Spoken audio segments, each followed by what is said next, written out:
Welcome everyone to the Yiboneh Midrash. We are welcoming you home to Torah, as always, with a very warm welcome. If we could, we'd hug you all, but because of coronavirus, we will pass this time around. But B'ezrat Hashem, soon will be handshakes and hugs and all that. Okay, we're in Parashat Korach. I do believe I gave this over in previous years, but this part I clarified a lot of ideas, and I guess this will be a better rendition of chapter 17 in Numbers, verse 5. So we all know there's a famous expression, right? God forbid when people start to quarrel, especially in many shuls where there's a potential, a lot of times we try to calm things down and say, we don't want to be like Korach and his congregation, right? Let's figure a way to get along. Because the Torah tells us, don't be like them, right? Don't split off and make your own congregation. We need unity. And we need unity now more than ever before, because all of us are on the same page, whether we're Orthodox Jews or whether we are not so observant. And if we're non-Jews, but we've bought into the idea of the Torah is from heaven, and we know there's a mission for the Jewish people, and we support it, and we back it, and we have our own mitzvahs to do, right? We're part of the solution, not part of the problem. So we're all on the same page. So none of us want to be like the congregation of Korach. So the verse 5 says like this.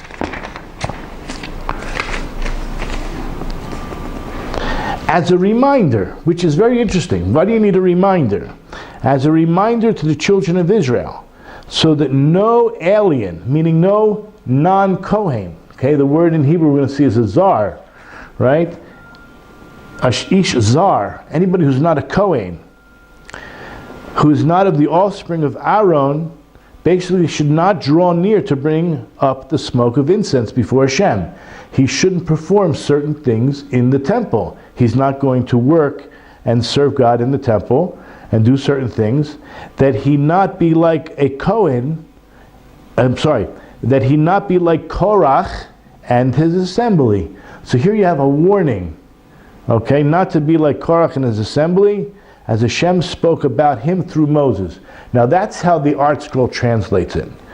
But look at the Hebrew in the end especially, but let's start. Zikron livnei Yisrael, serving as a remembrance to the children of Israel. Now, just because it's for us, this is a lesson for all mankind, not to create quarrels, okay? But it's specifically for the Jews not to, what? Laman asher lo yikrav ish zar, so that someone who's not a Kohen. This quarrel, there's many different opinions about what Korach was upset about, right?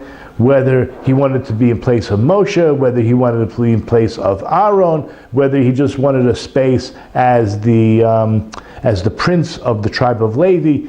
But no question, he wanted a more prominent position. And what did he say? That we're all equal. Imagine that. You yourself want to be the head guy or one of the top leaders, and you're not included. So what do? You bring everyone down to the same level. We're all holy, right? This is very important in today's society and what we're going through. Okay, let's continue. Who's not from the seed of Aaron, who lahaktir ketoris livnei Hashem, who goes in to the temple, to the tabernacle, to the Mishkan, to the Mikdash. And now there's in Hebrew are important words. Lo yeh kekorach, should not be like Korach, uke'edato, or like his congregation. He had 250 people plus another few. Kasher diber Hashem, just as God spoke. Now these three words, biyad Moshe lo, as God spoke. Here, Art Scroll says through Moshe, right? Again, we were in verse 5 in the English. As Hashem spoke about him, the question is, who's him? Is it Korach or is it Aaron? As God spoke about him through Moses. That's the way the Art Scroll translates. In other translations, it's a more direct translation. It says, the Lord spoke regarding him. Again, we don't know who him is. We'll have to look at Rashi. Through the hand of Moses. I know because al yedei means through. But the Torah didn't have to use al yedei. It chose to use, right? God used that for a reason. Through the hand of Moses. As opposed to through Moses. It could just have said, and the Lord spoke regarding him through Moses. You understand? I'm really trying to push this point because we'll look at Rashi. I'm going to divide it into 2 and perhaps 3 parts. The first part is so as to not be like Korach. Right? Lo yeh Korach. There shall not be like Korach. That's the literal translation. What does it mean? This zikaron, this remembrance, whatever this remembrance is, we don't even know what that is in order that there shall not be like Korach. It's a little bit vague. Now this is, we're going to deal with this next part. And the Lord spoke regarding him through the hand of Moses. So the word lo appears, which literally means him. So the Rashi is telling us it means it was spoken about him. And who's about him? According to Rashi, the first pshat is about Aaron. This is something unique for Aaron and not for anybody else. So in other words, God spoke to Moses that he, Aaron, and his sons would be the Kohanim and other people wouldn't be. So basically, it's God who decided that Aaron was the priest and the priestly class through him. Therefore, no outsider who's not of the seed of Aaron should draw near. This is prophecy coming to Moses directly from God. And then it's part of the first part. Similarly, anytime it says li, lo, or lehem, to me, to him, or to them, and anytime it's connected to a verb of dibur, speech, it would always mean regarding. So regarding him, regarding Aaron, fine. However, the Rashi switches gears. He's now going to tell us, let's see, that the word lo, him, is referring to Korach. I mean, right? As the Lord spoke regarding him, Korach, through the hand of Moses. And what does it mean by the hand of Moses? I asked the question, but Rashi thinks that it's a legitimate question, and he's going to answer. Why didn't it just say le Moshe? Why did it have to say al yedei Moshe? Let it say, like I said, regarding him to Moses, but it doesn't. It uses by the hand of Moses. So it says it alludes to those who rebel against kahuna. Whoever rebels against, what does kahuna mean? I'm asking you guys. What does the word kahen mean? To minister to serve. Our leaders are servants, and the kohen is to serve. So it alludes to those who rebel against those who serve. And guess what happens to those who rebel against those who serve? Rashi says they're stricken with saras. Now my question before we read on is, Korach was never stricken with saras that I know of. He got a much worse punishment, didn't he? The land opened up and swallowed him and his family and all the 250 people and their wives and children. But Rashi continues. What does it mean they were stricken with saras? They meaning Korach and his Ada. Don't be like them. They got saras. And what's the proof that Rashi brings? It's crazy. If you ask me, I don't get it. It says, and he, Moses, took it out, and behold, his hands was leprous like snow. In Exodus chapter 4, verse 6, when he was at the burning bush. And God says to take his hand out of his cloak, and it was leprous. But remember, there was a conversation that took place right before God told him to take his hand out. And we'll go into that. We'll have to go into that to understand this.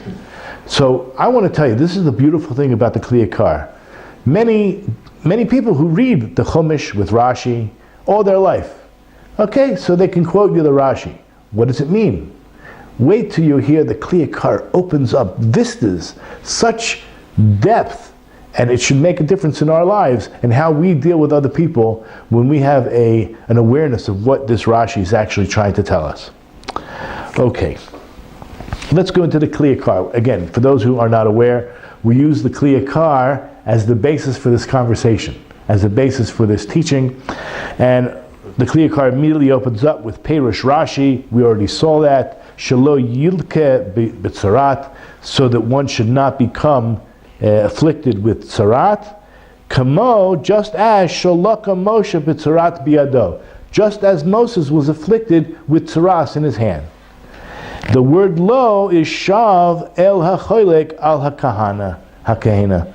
So therefore the word lo, whoever him is going back, referring to whoever is arguing or disputing with the leadership role. Okay, so again, this Rashi, to me, at this point, is not clear. V'kan haben shoel. This is where the Korach figures as much that he is like the Talmud Mufchach. He's like the child of Rashi, and he's going to ask the question just like the children asked their father on Passover Eve. Ma inyan tzarat shel Moshe el choylek el kahuna. What does this have to do with the price of tea in China? Right, Aaron? Have you ever heard that before? Okay, if you haven't. In other words, what's the connection? What's this idea of tzarat, of Moses' hand, have to do with anybody that's going to argue or dispute about the kahuna, about the priesthood? It doesn't really make any sense. And then the Korach is going to tell me that it would have made more sense to use Miriam as an example. Miriam, we know, had leprosy. As far as I know, and I ask everyone here, according to Rashi anyway, did Korach actually get leprosy? Not that we know of. So anyway, he says, "V'yoter hayanachon." It would have been more proper im haya mevi l'raya tzarata shel Miriam. It certainly would have been a better proof, right, to bring the story of Miriam and how she ended up with tzaras. What was her complaint? Listen to this. Let's just strengthen the question. Shahaya me'ein machlukto shel Korach. That what she did, her whole complaint was certainly more similar. It was almost identical to what Korach's complaint was. Ki machlakto ala kahuna nimshak mimashachalach nevuato shel Moshe. So Korach's complaint was about the kahuna, meaning the leadership and whoever was chosen to serve. What was Miriam's complaint? We're all prophets. We're all prophets. Why? What gives him that? I'll just say it outright. That he is staying away from his wife. He's no longer cohabitating with his wife. She was sticking up for Tzipporah, but she felt there was something wrong. That Moses is just like all of us with prophecy. Why isn't he overstretching himself? Isn't he acting a little bit out of bounds by thinking he's greater than everyone? That he alone is not sleeping with his wife? We're all prophets. We're all cohabitating with our spouses. Look at, not yet, okay. Lo shalachecha Hashem. Basically, what was Korach saying? God didn't send you. Not only did he not send you, you basically made this all up on your own. For example, the mitzvah of tzitzit, or the mitzvah of the mezuzah. Right, as we know, the Medrash brings that he came with his people and said to Moses, I have a garment here, it's all made of the color of techelis. Do you think it needs another thread of techelis? It needs tzitzis. Or I have a room full of sifrei Torah, of holy books. What do I need? A mezuzah on a room full of the room itself gets across what I need to get across. And this is so similar to the story of the type of tzarat that Miriam would have gotten. Okay, look at chapter 12, verse 2 in Numbers, when this conversation that Miriam and Aaron had. Look at what she said, or they said. They said, has the Lord spoken only to Moses? Hasn't he spoken to us too? And the Lord heard. Look at Rashi. Right? What, with him alone? You mean, he spoke to us too.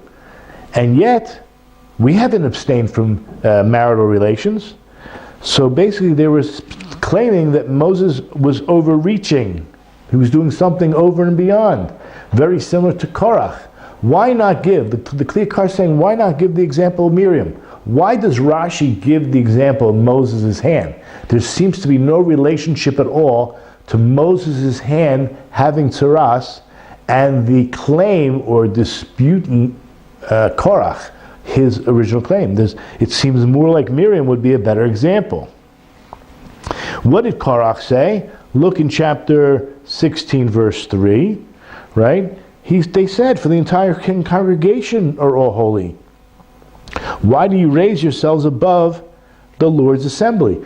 He's going out of his way to show you that Miriam's complaint against Moses was much more similar, in fact, even parallel, than Moses's. We don't even know what Moses had tzaras on his hand for yet, until we look at the verses, which I promise we will.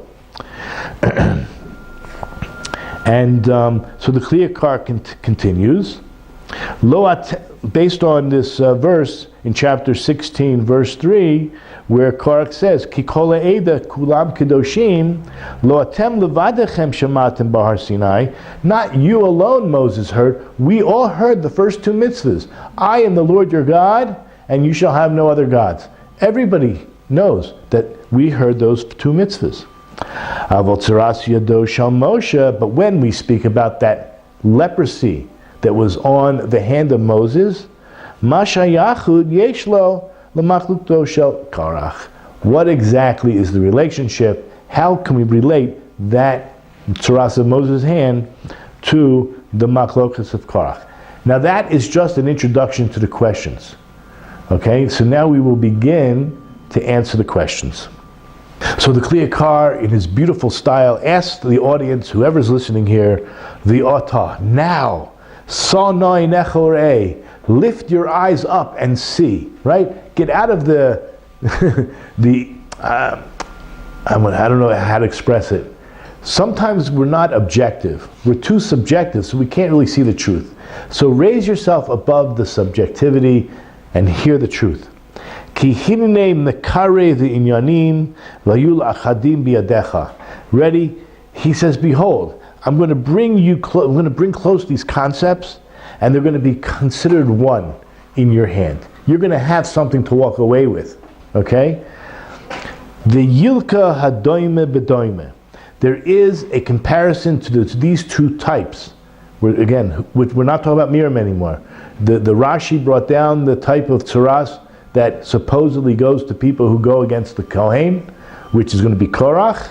Again, we didn't see him get afflicted with it, but we'll worry about that later.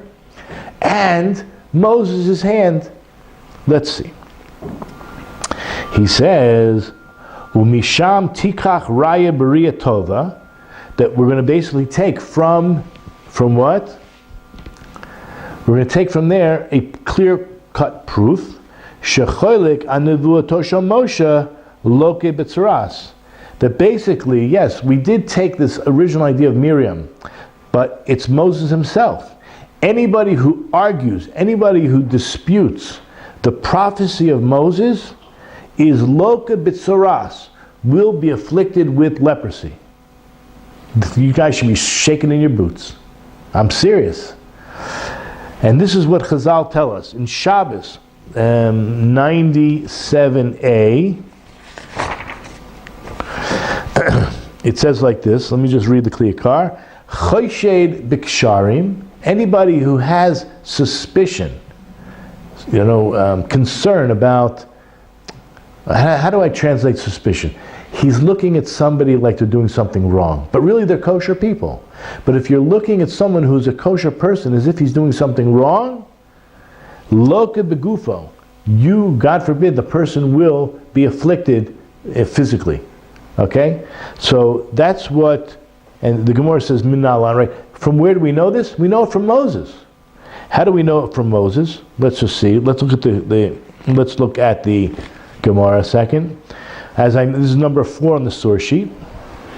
They had talked about Miriam's leprosy prior, So the Gemara says something in the name of Reish Lakish, one who suspects the innocent of indiscretion. That's a good way to put it.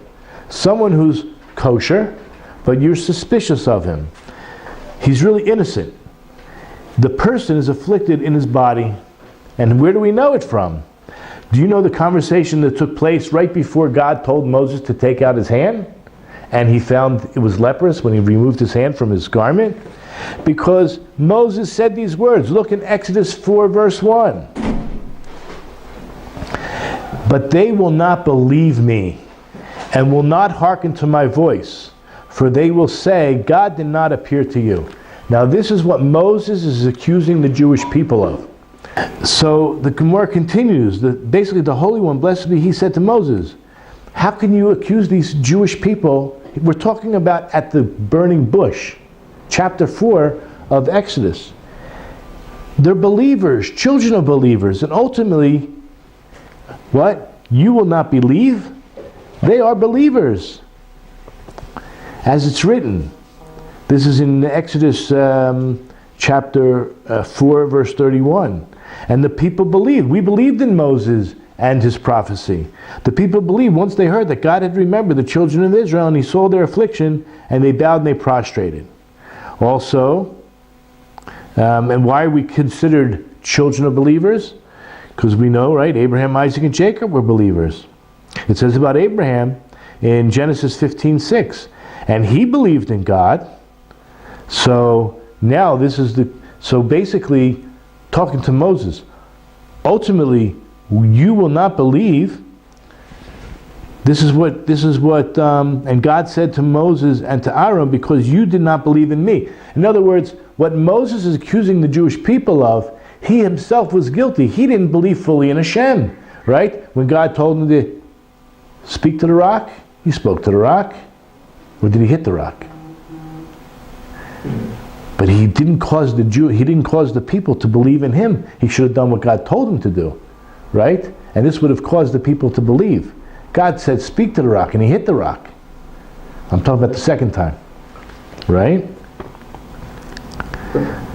So one second. What is this zomim, right? This idea of Edom zomim. I was in the middle trying to discuss that. So people come to court, right? And you have two witnesses against a suspected criminal. So they say, we were there and we saw it. And they describe what happened. Come along two additional witnesses and say to that first set of witnesses, how could you have been there witnessing what you claim when you were with us somewhere else? Now it all depends on what they were trying to cause. Those first pair of, we'll call them false witnesses, they were trying to get somebody to experience a punishment.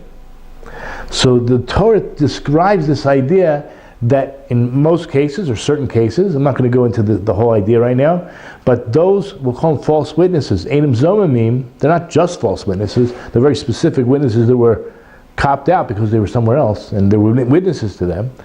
They wanted that person to suffer a certain punishment. The Torah gives them the punishment. Okay, I'm not going into all the details. The punishment hadn't been meted out yet, but the verdict was. Okay, we're not going to go into all the details. Okay, it's too complicated right now. But the idea is that if you're choshid b'ksherim, so you're basically saying this person deserves a certain punishment. Now, what if you yourself, we're going to say, okay, let's say you yourself are or are not guilty of it. It's irrelevant. But let's say you want this punishment to go to them, and if they were not deserving of it, right? Maybe said they really were, but let's say they weren't. That's choshid b'ksherim, means they really weren't. Then that punishment comes on the person hoping for the punishment to the other people. Clear as mud? Okay. So that's why the Gemara brings down the very example. God said to Moses, where do we know Moses was afflicted with his body for saying and claiming the Jewish people won't believe in him? I just want to make this clear. The Jewish people did believe in him. See, if the Jewish people didn't believe in him, then Moses would not be afflicted. He was choshid b'ksherim. He was suspicious, as we said earlier. He suspected the innocent of indiscretion. Okay, so that's why he got leprosy in his hand, because he was choshed b'ksherim. He considered, he was suspicious of them, and it wasn't true. Had it been true, that would have been one thing. He wouldn't have gotten leprosy. The leprosy comes as a result of choshed b'ksherim. So the example the Gemara gives, where do we know Moses was afflicted in his body? From Exodus 4, chapter 6. God said to him, bring your hand from your bosom. He brought forth his hand out of his garment, and he took it out, and behold, his hand was leprous like snow. With that said, I know that was like a mouthful to explain. The Korach continues. Ukafi shurat hadin, meaning basic logic dictates. Shirui lasos elechoshed kasher zamam lasot lachiv. That it would be fitting to do to the what? The person who had the suspicion, as he had schemed to do to his brother. Im kain, if that's the case, hachoshed nilka ba'otomaka, the person with the suspicion should be afflicted with the makkah that he thought was fitting to do to the person that he had the chashad against. Im haya davar emet, had the thing that he suspected him would have been true, meaning the very fact that if it was true, then the person would have ended up being punished. So the very punishment, had it been true, the person who made up the whole story is going to get. Is this clear as mud? So Moshe was choished es Yisrael bilti ma'aminim b'nevuato. And the truth of the matter is that Moses was suspicious or suspected Israel, they were innocent, but he nevertheless suspected Israel of not having trust or faith or belief in his own prophecy. As it actually says, we just read that in Exodus chapter 4 verse 1. He said, but they won't believe in me. In fact, they're even going to say these words. And I think this is where it comes in, because these are the words that we know that Korach actually said. Lo nireh elech Hashem. Because they're going to say, God did not appear to you. If you have a prophet running around and you say, God did not appear to you, you're calling him a false prophet, aren't you? You're calling him a false prophet. You're saying you made this up. So he says, Hainu mamash divrei Korach. This is exactly what Korach said. Now, we don't see it in the text. I guarantee you, you'll look through the text, you won't find what Korach said. But you'll see what Moses responds. And based on someone's response, you can tell what was said. Listen to Moses' response. Well, before we get to that, we're basically claiming, the Korach's claiming, what did Korach actually say? Lo nira lech Hashem. God did not appear to you. You invented everything from your own heart, your own imagination. Because if you look in chapter 16:28, you can see what Moses was required to respond. Moses said, with this, right, in the morning, the whole story, what's going to happen, you will know that the Lord sent me. If he's telling them, right, these proofs, you will know from this point, because they were claiming the Lord didn't send him. And I say them, we're talking about Korach and his Eidah, not the Jewish people. The Jewish people believed in Moses and his prophecy, but Korach did not. Look at, again, 16:28. You shall know that the Lord sent me, Moses, to do all these deeds. And what else does he say? For I did not devise them myself. They were accusing him of making this up. Clear as mud from his response that this must have been, at least if he didn't say those words, this is what Korach meant, or Moses wouldn't need to clarify. So now we continue in the Kliyakar. As I just mentioned that verse, Kach Choshed Moshe Yisrael, She'achishu nevuato v'yomru, and this is exactly what Moses had when he was suspicious of the Jewish people going against his prophecy, when he said, Lo nira elecha Hashem, umibilcha atabodeh. This is what he thought they were saying, right? This is what he thought they would say. God did not appear to you, and that you invented this from your heart. Kedei what? Kedei lenaheg shoratcha aleinu. in order that you should be the leader to overpower us, to take the power away from us.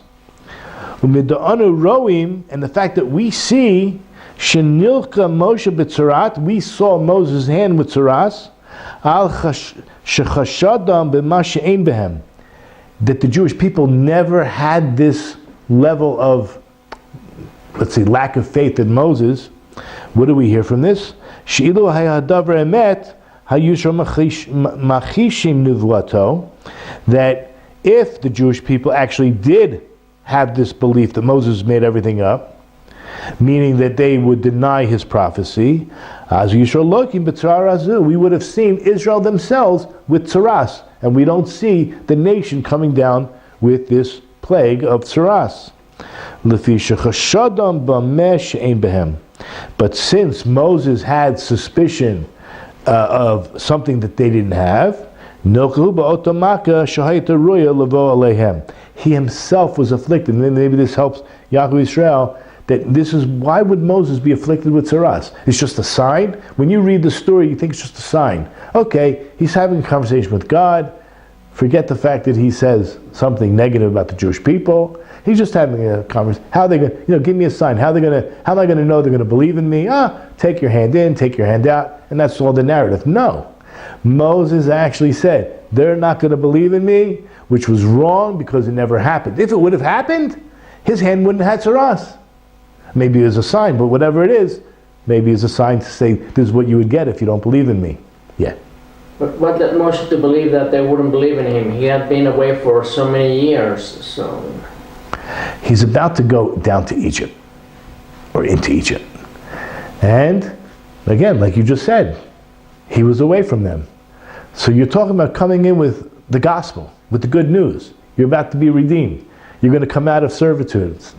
Moses, you mean he didn't believe in himself? Is that what, that could be? Is that what you're suggesting? You're not sure. Okay. Let's move on. We'll think about what you said, Chaim.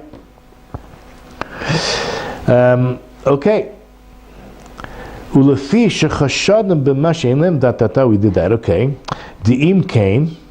So if that's the case, Di'im lo Cain. Sorry. If it wasn't the case, Loya Mida Keneged Mida. It has to be, because everything that works out is always measure for measure. This is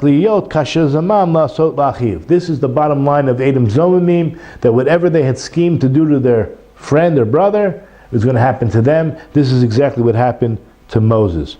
And here we have clear-cut proof that one is, whoever is choylek akahuna, whoever goes against the servitude of, right, who goes against the choice of leadership, in this case the Kohen, is loka b'tzaras. You go against the authority, you're going to get tzaras. Ki kol choylek ala kahuna. Because why? It's not just stam authority. It's the authority that Moses got through prophecy. Moses didn't choose his brother because it's his brother. Moses chose his brother because God said to choose his brother. He didn't make it up. And this is part of the problem that Korach probably had. That he figured it was nepotism. That he just chose him because it was his brother, as opposed to God's spoken word, which we call prophecy, to Moses to choose Aaron. Again, anybody that's going to, disagree that this is the leadership is choylek anevuota shel Moshe. He's arguing or contradicting the prophecy of Moses. The Omer lo nira olav Hashem, by saying, this is what they would be saying, God never appeared to you, litain lo rishus, to give you the authority, sheyitain kahuna li Aaron dafka, to give your brother Aaron specifically the job. The choishdo Moshe milibo nitna lo'achiv. So they suspected. We're talking about Korach and his group. They suspected Moses made the whole thing up and gave his brother the authority. And the Kli Yakar says a Parasha. So far, so good. So now the Kli Yakar is going to answer a few questions. And Chaim brought it up, and Yaakov Yisrael brought it up. That we're going to answer why specifically tzaras, this leprosy, why should that be the punishment for going against the kahuna? We're going to also find out why the hand of Moses specifically. And lastly, we're going to find out, this drum roll please everyone, why Korach didn't get Tsaras. I know Rashi says it, but he doesn't say that he got Tsaras. We'll have to see now. Okay, these are good questions, you have to admit. Okay. Uvetam l'tzarat dafka. This is on the first page, the last paragraph. Hainu lefisha metzina. We find in Masechet Erechin, it lists 7 different reasons why, God forbid, someone should get tzarat. So you'll find this, if I'm not mistaken, number 10 on the source sheet.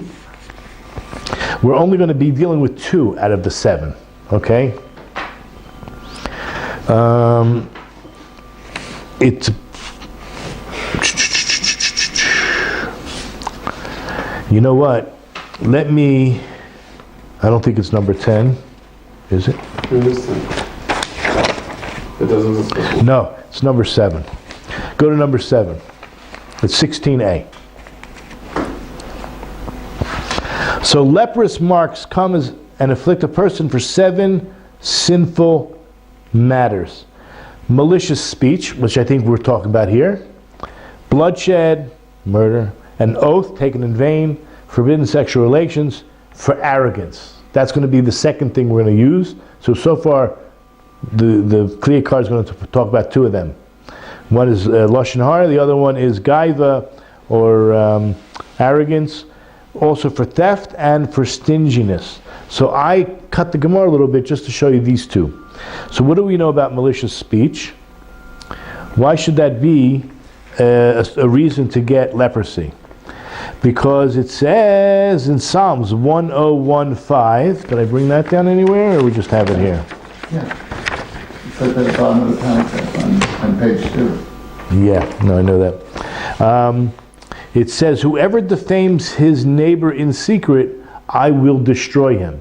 So God is saying, if you do Lashon Hara, I will cause you destruction. And the rest of the verse, interestingly enough, is all about haughtiness. Whoever is haughty of eye and proud of heart, I will suffer him. So you have these 2 concepts in that one verse. Now regarding arrogance, Uzziah, it says about him, and you can find this 2 places really, in 2 Chronicles 26:16 and 26:19.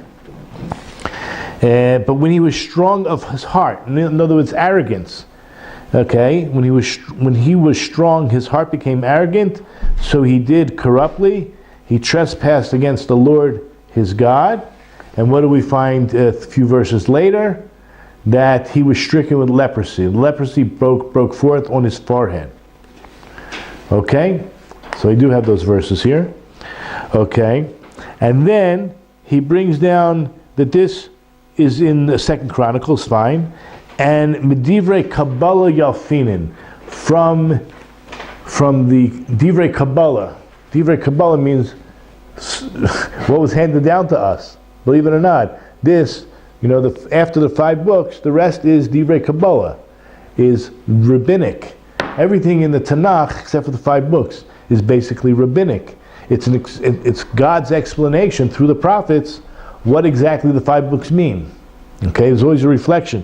There's nothing in the prophets that is new. It's always revealing something that's already known, right? Because the job of the prophet is to rebuke the people.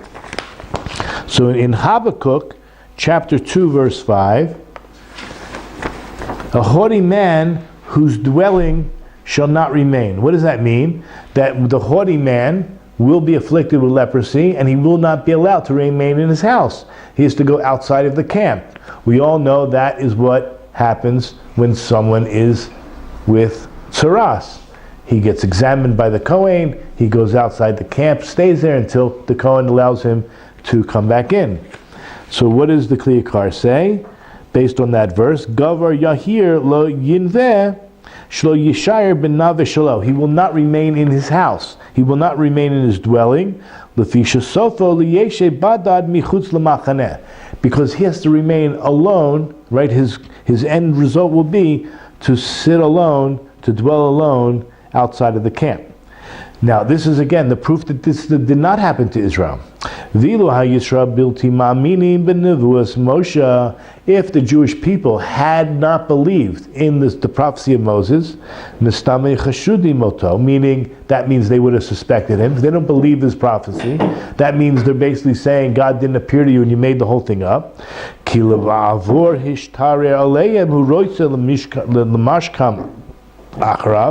Basically, if they didn't believe in him, then it was on account of just because he wanted the authority and the power over them, that's why he was making up these laws for them to follow him. Of course, they didn't believe that. They believed that Moses was the prophet of God, and they did it willingly.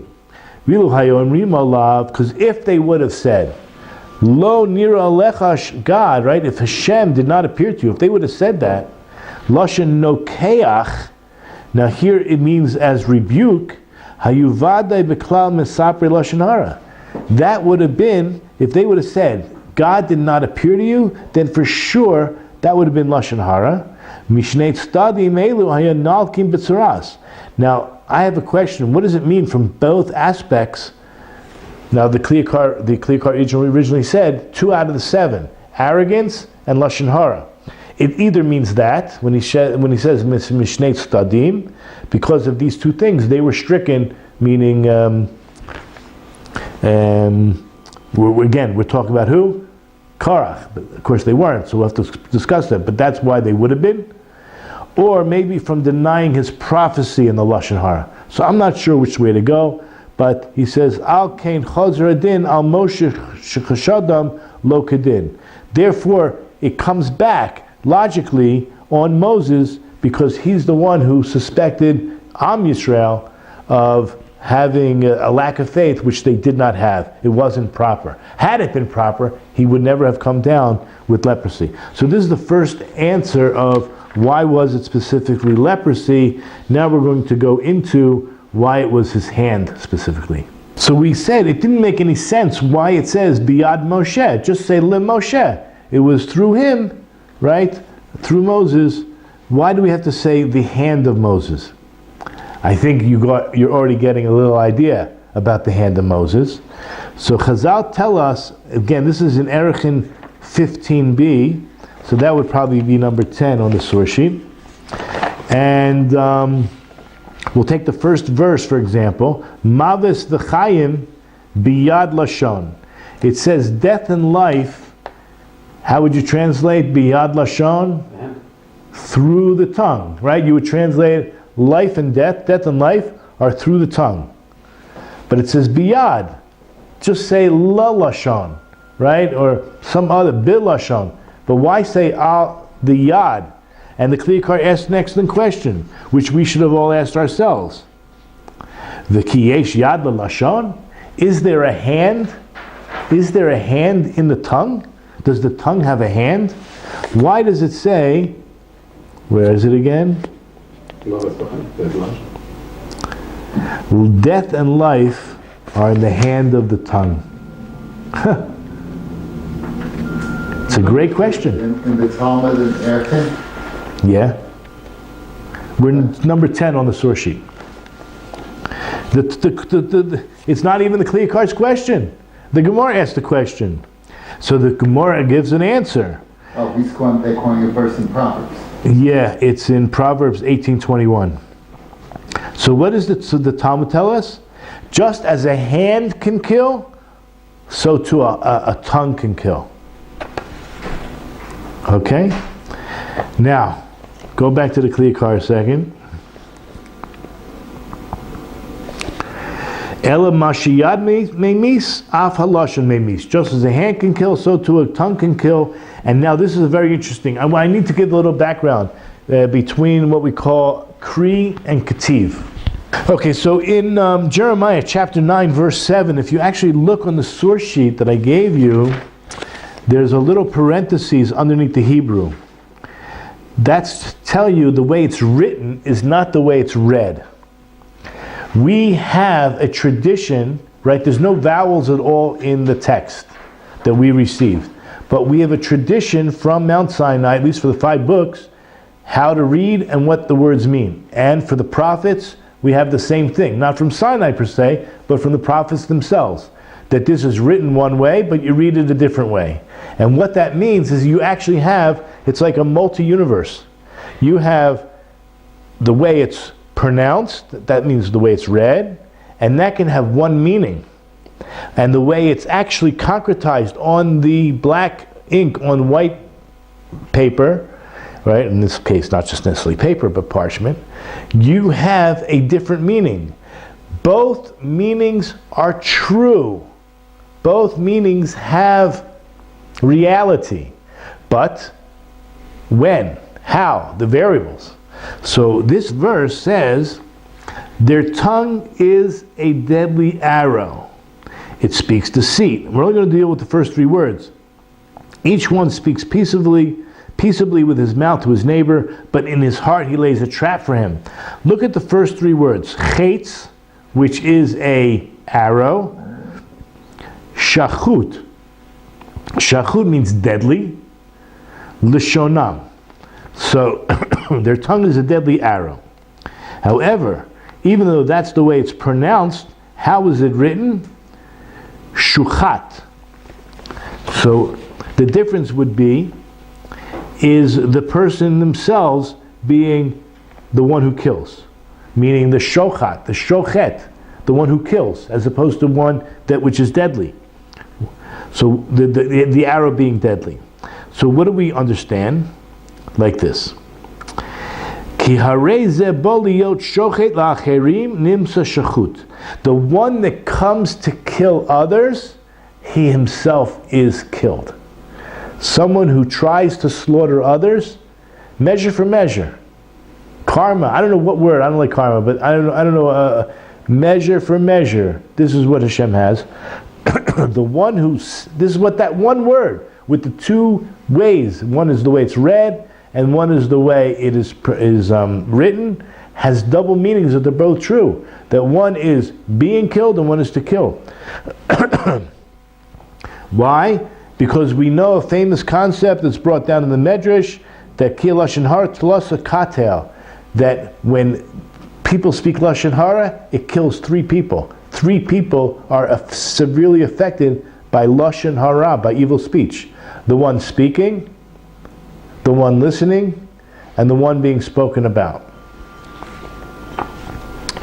So too, Korach haya biklal kat leitzim.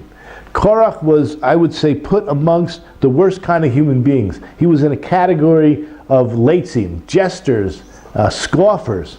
Okay? As the Medrash says, now this is a little bit complicated, but for those who have the source sheets can see it, that the Rashi Tevos of Korach, the acronym Kuf, Reish, Chet, stands for Keshet, Romach, and Cherev. These are 3 instruments of war that are used quite frequently in the different verses in the Torah, and there's one specifically in Psalms chapter 57 verse 5. So the word the Kuf of Korach would be for the Keshet, which is the bow and the arrow. The Romach is the spear, and a Cherev is a sword. So look at the verse in Psalms. My soul is among lions. I lie among men who are aflame. Their teeth are like what? Like their teeth. Imagine, we're already talking about a mouth. Spears and arrows, and their tongue is like a sharp sword. Okay, we're talking about slander, obviously. Okay, I think that's very cute and worthwhile taking to consideration. Are we ever going to speak Lashon Hara again? Well, we'll think twice about it at least, right? Okay, what's the last question we're left with? Why were, according to most opinions anyway, why were Korach and his Eidah not afflicted with tsaras? We've been building this thesis all along that they should have, at least Rashi says, well, let's see what Rashi says again, maybe we'll see it differently. The very first Rashi, it's the Midrashic interpretation of Lo refers to Korach. What does it mean by the hand of Moses? Why not just simply say to Moses? So he says, it doesn't say that Korach got it. it alludes to those who rebel against the kahuna, period. They are stricken with tsaras. How come Korach, his whole thing was going against kahuna, and he was not stricken with the tsaras? You see it now to read it? And so we have a very famous concept in Judaism, that is, whenever somebody has two punishments coming to them, right? The court decided, basically, right, he's guilty of two crimes. He stole something, which means he has to pay it back, and at the same time he desecrated Shabbos, which the punishment is not paying it back, but it's the death penalty, right? There's nothing you can do to get out of it. So, I mean, look, you could say, you pay it back first and then we'll kill you? No, the death penalty is going to happen on the same day. You don't have to pay it back. He's excused, okay? So basically it's the most severe punishment is what is meted out. And the other ones are, I don't know if the word excused or quitted, I don't know the word, but it's not executed, the lower level verdicts. It's only the harshest and most severe. So what was Korach guilty of? Obviously of the death penalty, because that's what happened to him. So therefore the leprosy punishment was not executed on him.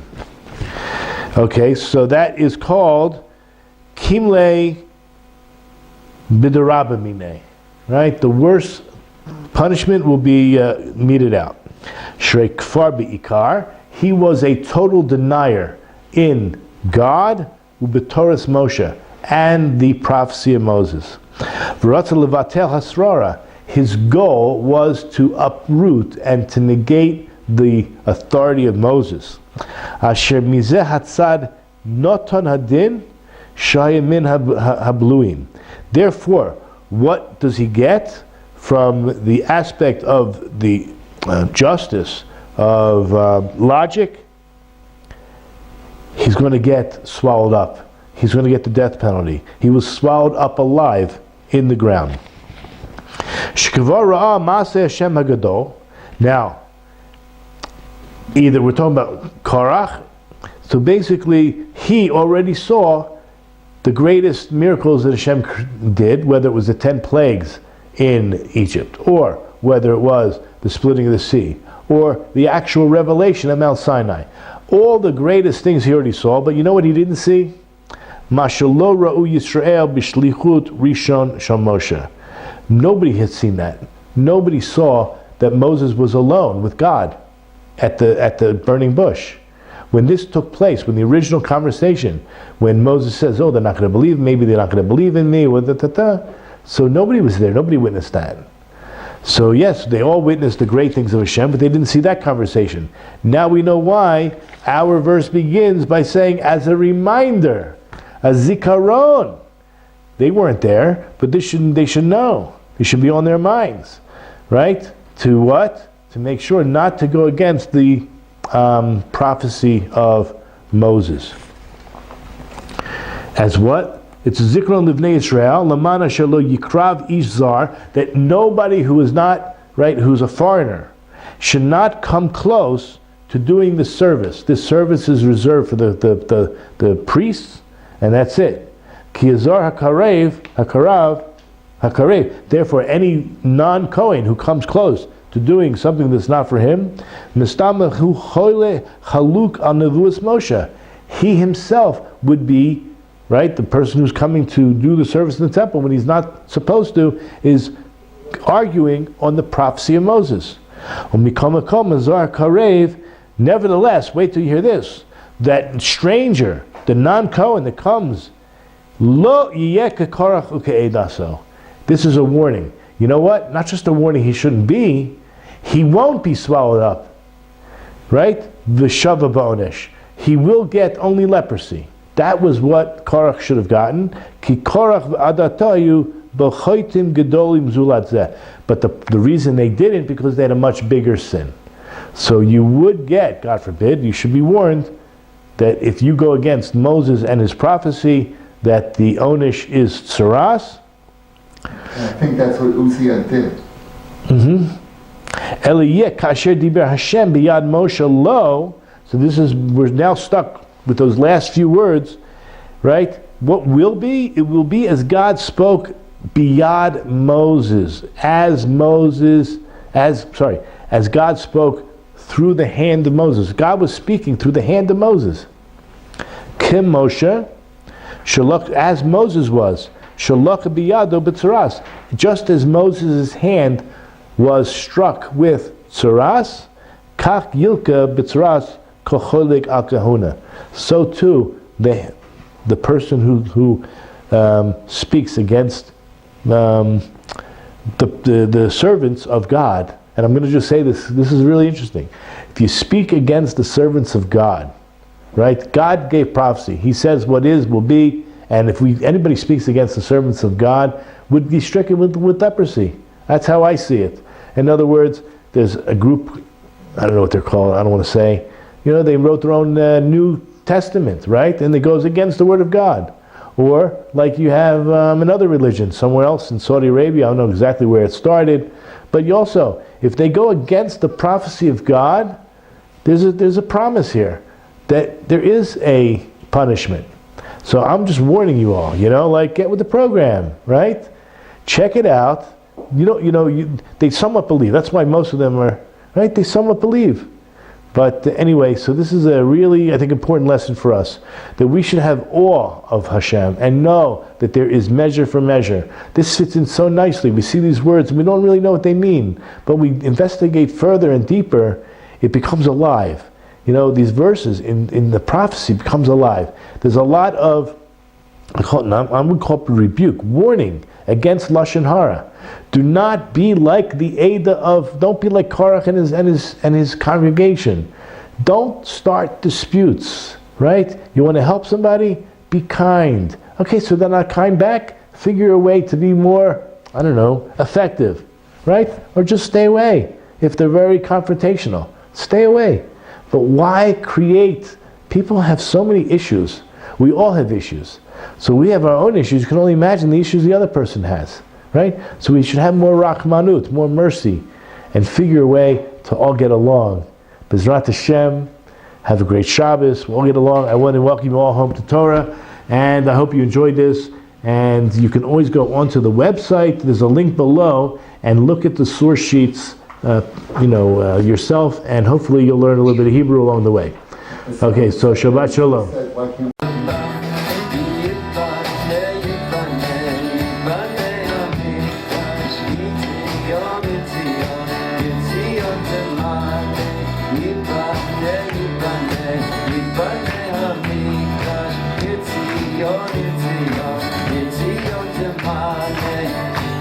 Shama shir shir